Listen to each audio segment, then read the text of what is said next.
Hello नमस्कार, मैं हूं आशीष और मैं आपका वेलकम करता हूं भारत फर्स्ट में। दोस्तों, मैं यूजुअली जियो पॉलिटिक्स फॉलो करता हूं, साथ ही साथ इंडिया की इंटरनल एक्सटर्नल सिक्योरिटी को रेगुलरली रीड करता हूं, आपके साथ शेयर भी करता हूं, साथ ही साथ भारत के टॉप नेशनल सिक्योरिटी एक्सपर्ट्स के साथ पॉडकास्ट भी करता हूं। एक अजीब सा पैटर्न दिख रहा है। पैटर्न यह है कि बहुत ज्यादा शांति है और जब भी ऐसी शांति जियो पॉलिटिक्स में होती है, मतलब कुछ बड़ा होने वाला होता है। And this time it is about India.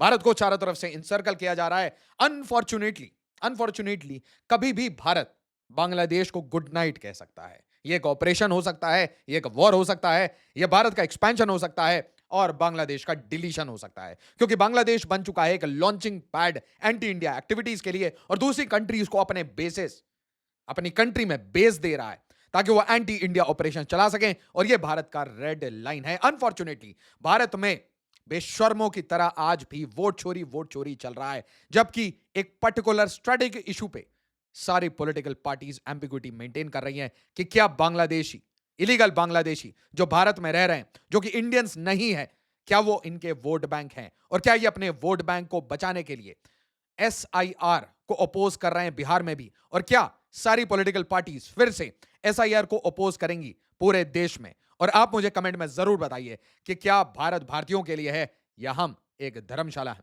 इस वीडियो को सबके साथ लाइक और शेयर कर दीजिएगा। मैं आपको बार बार ये इमेज दिखा रहा था। इस इमेज के पीछे ये इमेज बिल्कुल एक मैसेजिंग था और मैसेज सीधा बॉस को जा रहा है। बिग बॉस को एक मैसेज भेजा जा रहा है मिजोरम से, मणिपुर से। प्राइम मिनिस्टर मोदी, जो कि अभी तक मणिपुर नहीं गए थे, वो मणिपुर भी जाते हैं, मिजोरम भी जाते हैं, इमेजेस भी निकालते हैं और इमेजेस निकालने के बाद इसे पब्लिश करते हैं। इसके साथ इंडिया नोटैम डिक्लेयर कर देता है पूरे नॉर्थ ईस्ट में। आप देखिए, पूरा रीजन ऑलमोस्ट कवर्ड है फॉर 21 डेज।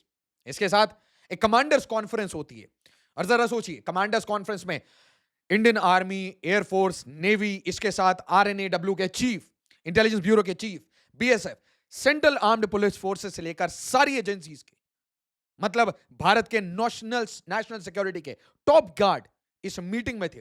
और ये मीटिंग कहां होती है? फोर्ट विलियम में, ईस्टर्न कमांड के हेडक्वार्टर में। ये मीटिंग क्यों होती है अचानक से?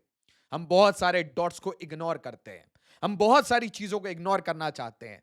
हमारी मेन स्ट्रीम, और मैं इसलिए मेन स्ट्रीम कहूंगा क्योंकि एसेंशियली जब भी मैं यूट्यूब देखता हूं तो मुझे, जब भी मैं देखता हूं तो मेरे रिकमेंडेशन में हमेशा जर्मन मॉडल आता है। आज तक इंडियन गवर्नमेंट कुछ कर नहीं पाई जर्मन मॉडल को तोड़ने के लिए। ये डिफेमेटरी हरकतें करते रहते हैं, लोगों को टारगेट करते रहते हैं, लोगों को डिफेम करते रहते हैं। भारत के ऊपर जब एक स्टॉक मार्केट अटैक हुआ था, मैं ओपनली कहता हूं, भारत के स्टॉक मार्केट को गिराने की कोशिश थी, उसके बाद इकोनॉमिक क्राइसिस, उसके बाद सरकार गिराने का एक सिंपल ऑपरेशन था हिंडलबर्ग। जब वो फेल होता है तो सॉरी बोल के सारे लोग हट जाएंगे, बट जरा सोचिए इन इन्फ्लुएंसर्स ने कितना पैसा लिया था। बट 2021, 2022, 2023, 24, 25 तक ये गेम चल रहा है। आज इसका नया नाम वोट चोरी है। एक नया प्रोपेगेंडा है, आज वोट चोरी है। उस टाइम में हिंडलबर्ग था। याद रखिए, question your government but never be pawns of any foreign powers. जितना क्वेश्चन करना है करिए, फॉरेन पावर्स जिस नैरेटिव को चलाना चाह रहे हैं उसको फॉलो मत करिए। बस इतना सेंट लीजिए और किसी से पैसे लेके नैरेटिव्स मत बनाया करिए। तो यहां पे कमांडर्स कॉन्फ्रेंस होती है, उसी टाइम में बांग्लादेश में आप एक पैटर्न इग्नोर कर रहे हैं। मैं बार बार बोल रहा हूं, क्रिश्चियंस को, हिंदूज को, बौद्ध को, सारी ट्राइब्स को हंट डाउन किया जा रहा है। एक इस्लामिस्ट रेजिम बनाई जा रही है जहां पे तालिबान से ज्यादा एक्सट्रीमिज्म, पाकिस्तान से ज्यादा एक्सट्रीमिज्म बनाने की कोशिश है। एक इस्लामिक कैलिफेट, जो कि तुलसी गबार्ड के शब्द थे, वो स्टैब्लिश करने की कोशिश है बिल्कुल वेस्ट बंगाल के ईस्ट में। शर्म की बात यह है, आज ये बात वेस्ट बंगाल के लोग भी रियलाइज नहीं कर रहे। शर्म की बात यह है कि भारत के नॉर्थ ईस्ट में, भारत के ईस्ट में, भारत के वेस्ट बंगाल में, भारत के सिलीगुड़ी कॉरिडोर में आज तक इस बात को मेन स्ट्रीम 99% लोग नहीं समझ पा रहे हैं कि जो बीमारी यहां फैलाई गई है, यह बीमारी स्प्रेड कराई जाएगी। और जितने इलीगल्स आपके घर के आसपास बैठे हैं, और इसलिए मैं रिक्वेस्ट करूंगा, जितने लोग प्रो इलीगल स्टेटमेंट देते हैं, इनको रिक्वेस्ट करिए कि आप अपने घर में 20 बांग्लादेशी और 20 रोहिंग्या को पालें। This is a very serious issue, क्योंकि ये एक टिकिंग टाइम बॉम्ब बनेंगे। Just think about it. Muhammad Yunus, मैंने कहा था एक पपेट आया, पपेट आने के बाद क्या होता है? जमात इस्लामी यूनिवर्सिटी कैंपस में इलेक्शन जीत रहा है। University campus, liberal campus. Think about it, India is a democracy. यहां पे फंडिंग आती है कैंपस को लेफ्ट के डायरेक्शन में ले जाने के लिए। बांग्लादेश में फंडिंग आती है रेडिकलाइज करने के लिए, तालिबान के डायरेक्शन में ले जाने के लिए। Just imagine, just think about it.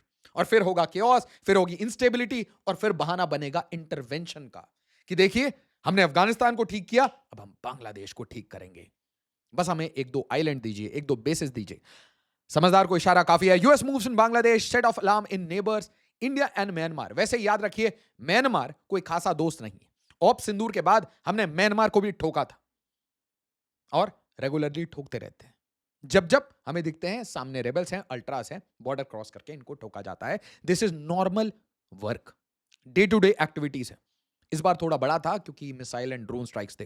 But यहां देखिए, how should India see increased military activity in Bangladesh Chittagong. Video को काटिए, अपने अपने प्लेटफॉर्म पे, अपने अपने इंडिविजुअल हैंडल्स पे इसे पब्लिश करिए। ज्यादा से ज्यादा लोगों को भारत फर्स्ट से, इंडिया फर्स्ट से जोड़िए। भारत में सबसे जरूरी है आज शत्रु बोध होना, स्वयं बोध होना। हमारे में स्ट्रेटेजिक डेप्थ की बहुत बुरी कमी है। हम अपने माइंड से एंटरटेनमेंट, और आप देखिए ना, our core issue in India is Bigg Boss. Bigg Boss देखो, एंजॉय करो, एक दिन और बीत गया। Look at this, how it is related, किस किस रीजन से रिलेटेड होगा जरा सोचिए। सबसे पहली बात, भारत की टेरिटोरियल इंटीग्रिटी, मतलब भारत का जो आप शेप देख रहे हैं, इस शेप को कोई लोग अफेक्ट करना चाह रहे हैं, भारत को एसेंशियली काटना चाह रहे हैं। या तो वो यहां से काटेंगे, या भारत में एक पार्टीशन का मूवमेंट चलाएंगे, या फिर कश्मीर में जैसे सेपरेटिज्म चलाया, पंजाब में सेपरेटिज्म चलाया, ऐसा कोई मूवमेंट, या फिर नॉर्थ साउथ का डिवाइड क्रिएट करने की कोशिश, लैंग्वेज डिवाइड क्रिएट करने की कोशिश। बिना पैसे के ऐसी आग नहीं लगती। तो अब देखते हैं एक गेम, बाकी गेम्स आप खुद समझ लेंगे। हर प्रोटेस्ट के पीछे एक गेम होता है, याद रखिए। भारत में रीसेंट टाइम्स में बहुत सारे प्रोटेस्ट हुए थे। हिस्ट्री को पढ़िए, आपको समझ आएगा। मैं एक इंजीनियर था, मैंने पढ़ाई की, मुझे अनयूजुअल लगने लगे। मैंने और रीडिंग की, दूसरी कंट्रीज की स्टोरीज देखी, समझ आया ये तो हमारे कंट्री में, हमारे मुंह के सामने हो रहा है। सबसे बड़ा टारगेट है सिलीगुड़ी और भारत का पूरा नॉर्थ ईस्ट। पूरे नॉर्थ ईस्ट में किसी एक स्टेट को जलाएं, किसी एक डिस्ट्रिक्ट को जलाएं, 3-4 स्टेट्स को जलाएं, सिलीगुड़ी को काट दें, या फिर किसी एक स्टेट को पैरालाइज कर दें। तो core of the core issue will be Siliguri, याद रखिएगा। और अगर आपको ऐसा लगता है कि ये कंट्री चाइना की दोस्त है तो ओपोनेंट हमारे साथ है, नहीं। ऐसे कंडीशंस में जहां चौथी लार्जेस्ट इकोनॉमी है, आपके जितने फ्रेंड्स हैं सो कॉल्ड, वो भी आपके अगेंस्ट खेल रहे हैं, एडवर्सरी भी, चैलेंजर भी। मतलब आप एक चीज सोच सकते हैं कि अगर कोई सिलीगुड़ी काटना चाहेगा तो चाइना, अमेरिका, पाकिस्तान, सबका सपोर्ट होगा, तुर्की का भी सपोर्ट होगा। इसीलिए आपको अपने आप को बोल्स्टर करना पड़ेगा, इंफॉर्मेशन वॉरफेयर से लड़ना पड़ेगा। ये जितने जर्मन मॉडल जैसे ये बिन पैंदी के लोटे घूम रहे हैं, जो खुद को भारतीय बोलते हैं और पाकिस्तानी पैसों पे पलते हैं, बांग्लादेशी पैसों पे पलते हैं, इनको आपको ध्यान से आइडेंटिफाई करना पड़ेगा। ये टाइम टू टाइम देशभक्त बनते हैं और टाइम टू टाइम फ्लिप करके भारत को हिट करने की कोशिश करते हैं इकोनॉमिकली, कुछ 20 लाख 40 लाख लेके। देखिए दादा, अगला गेम त्रिपुरा, मिजोरम, मणिपुर, तीनों स्टेट्स हाई अलर्ट पे रहने चाहिए। त्रिपुरा के ऊपर थ्रेट है, मिजोरम में 40,000 लोग आ चुके हैं, मणिपुर जल रहा था। एक और गेम, पड़ोस में एक बड़ा सा एयरबेस, नेवल बेस, कुछ भी आ सकता है, या फिर प्रॉक्सी वॉरफेयर शुरू हो सकता है दो बड़ी कंट्रीज के बीच में। मैं सेंट मार्टिन्स की बात कर रहा हूं। इसके साथ नेपाल खुल चुका है, और नेपाल बिल्कुल पड़ोस में है सिलीगुड़ी के। अब आप बोलेंगे ये सब क्या चल रहा है? पाकिस्तान उधर डिफेंस पैक्ट, मतलब आप समझिए, साउथ एशिया में पाकिस्तान फोर्स कर रहा है अब सऊदी अरेबिया को भी घुसने के लिए। ऑप सिंदूर में सऊदी अरेबिया का नाम नहीं आ रहा था, नहीं आ रहा था। ध्यान से सोचिए, तुर्की का नाम आया था, चाइना का आया था, अमेरिका का आया था, सऊदी का नहीं आया था। पाकिस्तान ने बांध के इस्लाम के नाम पे अब सऊदी अरेबिया को भी घसीट लिया यहां पे, ठीक है। और ये मत भूलिए, आप चाइना बोल सकते हैं, हमारी थॉट चल रही है, नॉर्मल चल रही है, but India should trust no one. मतलब आप जब इधर उधर देख रहे होंगे, आप जब बिजी होंगे, आप जब ऑप से दूर कर रहे होंगे, तो बांग्लादेश का मेजर जनरल बोलेगा सिलीगुड़ी काट दो। उसी तरीके से जब आप बांग्लादेश को ठोक रहे होंगे तो म्यांमार में कुछ हो जाएगा।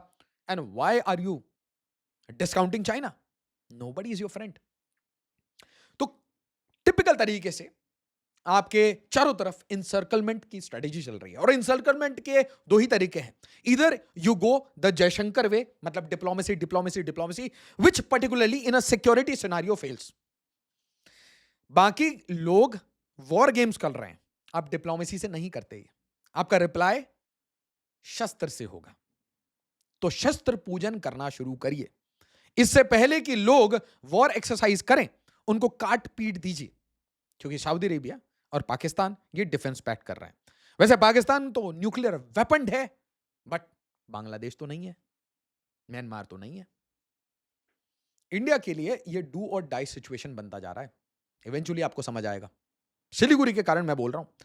सऊदी अरेबिया, पाकिस्तान साथ आ गए। अब इसमें बहुत सारी विरोधावस्था है। मैंने बहुत ओपनली कहा है कि इससे सबसे ज्यादा छिड़ेगा तो इजराइल। तो यहां पे इंडिया के पास बड़ा सिंपल सोल्यूशन है, have a meeting of RNAW and Mossad. खत्म। ये पैक्ट वैक्ट तो बाद में होगा, पाकिस्तान का केक पहले कटेगा। This work is done. ये इजराइल काम कर देगा, ये बहुत प्यार से। इंडिया इजराइल बैक एंड में ये काम हो जाएगा। इसको इतना टेंशन में, मतलब इसको इतना, मतलब सीरियसली मत लीजिए। It has too many of confrontations. तुर्की है जो उसके साथ रहता है, उसको पावर नहीं मिली। चाइना रशिया चिड़ा हुआ है कि भाई बहुत ज्यादा तू गल्फ में इंटरफेयर कर रहा है। और किसी भी बड़े पावर को यह बहुत बुरा लगता है कि एक छोटी कंट्री, जैसे इंडिया एक छोटी कंट्री थी, नॉन अलाइनमेंट कह रही थी, तो चाइना ने क्या किया, टोक दिया 62 में। उसी तरीके से पाकिस्तान की औकात कुछ नहीं है। ये आर्म्ड फोर्सेस किसी की मतलब दो रुपए की है। तो 2 रुपए की फोर्स अगर ज्यादा बड़ी बड़ी बातें करेगी तो क्या अमेरिका भी चढ़ेगा, चाइना भी चढ़ेगा, रशिया भी चढ़ेगा, इंडिया तो मारेगा ही मारेगा, तुर्की भी चढ़ेगा कि भाई पैसा नहीं, तुम्हें कख नहीं है तुम्हारे पास और तुम बड़ी बड़ी बातें कर रहे हो। ठीक है, तो आप समझिए कि कोई भी कंट्री ये नहीं चाहता कि छोटा मुंह बड़ी बात, वैसी वाली बात। समझ गए। अब सिंदूर का देख लीजिए। S-400 आपने रशियन यूज किया, F-16 आपने लिया नहीं, 35 लिया नहीं, रफाल आप कर रहे हैं, तो अब बहुत बड़े प्रॉब्लम है। इसके साथ इस पूरे कॉन्टेक्स्ट में अब सऊदी को घुसाने की कोशिश है। नेपाल में इंस्टेबिलिटी हो गई। नेपाल में इंस्टेबिलिटी अपने आप हुई। किसको किसको लगता है कि जनजी ने प्रोटेस्ट करके नेपाल में रेवोल्यूशन ला दिया है, और किसको किसको आज तक लग रहा है कि बांग्लादेश में इस्लामिस्ट रिसर्जेंस नहीं है। किसको किसको आज भी लगता है। मैं तो बांग्लादेशियों से पूछना चाहता हूं, किस बांग्लादेशी को लगता है कि उनको सच में डेमोक्रेसी वगैरह मिल गई है। It's a joke, right? The joke is on you. ठीक है, ठोकेंगे तो हम ही। इसी रीजन के तो एक ही पप्पा है। आप किसी को भी बाहर से बुलाइए, forefather, dog father, godfather, ठोकेंगे तो हम ही। सोचिए जरा, पापा ही तो बजाएंगे। देखिए, Gen Z protest, PM resignation, vacuum है, यूज किया जाएगा और अनस्टेबल करने के लिए, पर्टिकुलरली सिलीगुड़ी। ये सारे जो स्टेट्स है ना, ये वेस्ट बंगाल, और वेस्ट बंगाल ना सुने तो नॉर्थ बंगाल को अलग कर दीजिए। ये टाइम है, जितना मत सोचिए, एग्जीक्यूशन का टाइम है। वरना अगर ब्यूरोक्रेटिक मॉडल से चलते रहेंगे तो पॉलिसी पैरालिसिस ही चलती रहेगी। We have to go the armed forces model. We have to go for faster execution. वरना वही आपका काम बहुत अच्छे से, रोड बहुत अच्छे से बनेंगे, गड्ढे हो जाएंगे। क्यों? क्योंकि करप्शन हर चीज को खा जा रहा है। दीमक की तरह इस कंट्री को करप्शन खा रहा है। इसलिए you need faster execution, honest people. That means armed forces level का काम करना पड़ेगा आपको। खट खट खट। बांग्लादेश क्या कर रहा है? C-130J हरक्यूलिस आ रहे हैं यार यहां पे एक्सरसाइज करने के लिए, फायर एक्सरसाइज, फायर ड्रिल्स कर रहे थे ये लोग। तब मैं आपको बता रहा था, आप बोल रहे थे सर बांग्लादेश पे वीडियो क्यों बनाते हैं? अरे कुछ लोग स्टडी आईक्यू में तो बोलते थे सर बांग्लादेश को इतना फॉलो क्यों कर रहे हो? अब नेपाल के बाद मेरे को फोन करके बोल रहे थे, नहीं सही बता रहे थे तुम आशीष। अब सिंदूर में बोल रहे थे भाई पाकिस्तान पे इतनी वीडियो क्यों बना रहे हो? आप देखो जरा, वही पैटर्न्स दिख रहे हैं ना। कुछ चीजें आपको कभी कभी गलती से, ये नहीं कि मैं बहुत स्मार्ट हूं something, some patterns come to some people in some time, कभी कभी गलती से हो जाता है। मेरे को गलती से ये समझ आ रहा था कि ये सिलीगुड़ी पे नजर है, इसलिए मैं हमेशा बोल रहा हूं प्रधानमंत्री सड़क चौड़ीकरण योजना, सिलीगुड़ी एक्सपेंशन करिए, Pacific angel 25, US Indo Pacific command PACOM Bangladesh के साथ कर रहा है, फिर टाइगर लाइटनिंग। ओ भाई, बांग्लादेश पुलिस भर की इनकी आर्म्ड फोर्सेस है। नॉर्मल पुलिस होती है ना किसी स्टेट की, असम की पुलिस, उसके बराबर इनकी आर्म्ड फोर्सेस है। और ये दो एक्सरसाइज यूएस के साथ कर रहे हैं। गेम क्या है? चिट्टागोंग को मिलिटराइज करना है, फिर आगे म्यांमार में सेम काम करना है। और म्यांमार में जाके ये सब क्यों करना है? चाइना को काउंटर करने के लिए। बट म्यांमार और बांग्लादेश के एरिया में आप एंटर करेंगे तो आप नॉर्थ ईस्ट नहीं छुएंगे। Think about it. इंसर्कलमेंट चल रहा है आपका। आप इसको अगर स्ट्रैटेजिकली देखें तो आपके साथ हो क्या रहा है? आपको बोला जा रहा है कि हम यहां पे एक्सरसाइज करेंगे कॉक्स बाजार में, फिर आप बोल रहे हैं अरक्कन आर्मी के साथ हम कोऑपरेशन करेंगे, फिर आप बोल रहे हैं हम कॉरिडोर बनाएंगे, और आप कह रहे हैं आप नॉर्थ ईस्ट को डिस्टेबलाइज नहीं करेंगे। बिल्कुल करेंगे। मणिपुर अपने पाउडर का गेम करके वहां से पैसे कमाए, सबको बताए बात। So encirclement is on, more countries are coming on board to hit India. Yes, काम है ठोकने का। बिल्कुल, we must harden our capabilities, intel, covert ops, overt ops, missile, drone, special forces, if possible some artillery, some tanks, something good. Just you solve one problem of India, सिर्फ सिलीगुड़ी आपने solve कर दिया, you become a legend in Indian history. Legend. अगले 100 साल तक आपका नाम कोई नहीं मिटा सकता. Just expand Siliguri. 20 किलोमीटर को 100 किलोमीटर कर दीजिए. Forget about lieutenant generals, major generals of Pakistan and Bangladesh and listen to your generals. This is a perpetual problem which will haunt India as India grows. Harden, Op Sindhu type quick reaction capabilities in East. West वो तो ऐसे ही ठंडा पड़ा है, वो ठंडा ही रहेगा. आपने जितना तोड़ा है, एयर बेसेस अभी तक रिपेयर हो रहे हैं. मिलिट्री के साथ आपको कॉपरेट करना पड़ेगा. Nepalese military and military intelligence. Simple सी बात है. सिलीगुड़ी का आपको ऑल्टरनेट और सिलीगुड़ी का एक्सपेंशन ही आपको देखना पड़ेगा. डिप्लोमेसी को छोड़कर थोड़ा इजराइल मॉडल में जाना पड़ेगा आपको ईस्ट में. ईस्ट को अगर आप स्टेबलाइज नहीं करते तो म्यांमार खुद इतना अनस्टेबल है कि वो खुद को संभाल नहीं सकता. म्यांमार आज के एक डेट में कंट्री ही नहीं है. It is a combination of factions, multiple factions, multiple tribes, multiple areas of control. Bangladesh is under an Islamic regime which wants to become a caliphate, a radicalized caliphate, where all the minorities will be butchered eventually. Prediction कर दे रहा हूं, देख लीजिएगा. तो अगर आपको ये सब कुछ बचाना है, अगर आप नहीं चाहते चाइना इधर आपको आके परेशान करे, अगर आप चाहते हैं कि पाकिस्तान, सऊदी, तुर्की ये कुछ भी ना कर पाए, तो आपको ये स्ट्रेटेजिक लीवर इसको चेंज करना पड़ेगा. वो नेपाल में घुसेंगे, वो भूटान में घुसेंगे, बट अगर ये इतना चौड़ा हुआ, अगर रंगपुर आपके पास हुआ, तो ये सब कुछ नहीं कर पाएंगे. And just think about it. आज गट्स कितना ज्यादा है. मोहम्मद यूनुस जैसे पपेट में इतना गट्स है कि वो यहां पे वॉर गेम्स करवा रहा है where he is not even in control. Think about it.